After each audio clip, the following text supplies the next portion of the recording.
Welcome to my channel, Chemistry Class.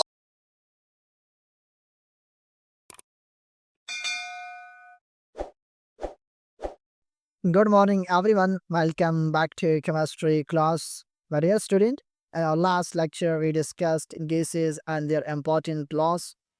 Today, we will move to the second physical state of matter, which is liquid state. In this lecture, we will focus on the typical properties of liquids which make them unique and different from gases and solid. So let's start. Introduction to liquid state. By dear student, liquids are intermediate between solids and gases. They have definite volume but no definite shape. Their properties are strongly influenced by intermolecular forces. Now, properties of liquid. The first one as volume and shape. A liquid has a fixed volume because the particles are close to each other. But it has no fixed shape. It takes the shape of its container. Example, water in a glass takes the shape of glass, but volume remain constant.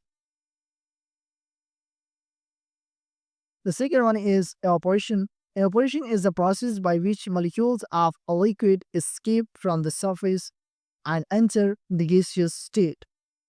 Factor affecting evaporation. First one, area, surface area.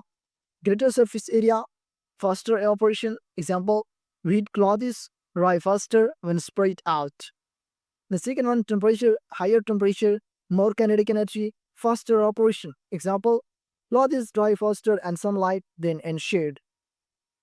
And third one, intermolecular forces. Strong intermolecular forces, slower evaporation.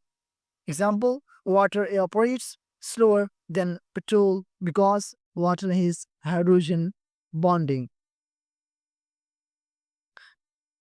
Now, the third one is vapor pressure. The pressure exerted by vapor molecules when a liquid is in equilibrium with its vapor is called vapor pressure. Factor affecting vapor pressure. First one, nature of liquid. Volatile liquids like ether have high vapor pressure. Non-volatile liquids like water, glycerin have low vapor pressure. And the second one is intermolecular forces. Strong forces, low vapor pressure. Example, water hydrogen bonding has lower vapor pressure compared to petrol. And the third one is size of molecules. Larger molecules, lower vapor pressure. And the fourth one is temperature. Higher temperature, higher vapor pressure. Now, the fourth one is boiling point. The boiling point is the temperature at which vapor pressure of a liquid becomes equal to the external atmospheric pressure. Factor affecting boiling point. First one, nature of liquid, intermolecular forces. Stronger forces, higher boiling points. Example, water boils at 100 degrees centigrade, but ether at 35 degrees centigrade. The second one is external pressure, higher boiling point. Lower pressure, lower boiling point. Example, at Hell's station, where pressure is low, water boils below 100 degree centigrade. Now, the fifth one is freezing point. The temperature at which a liquid changes into solid is called freezing point. Example, water freezes at 0 degree centigrade.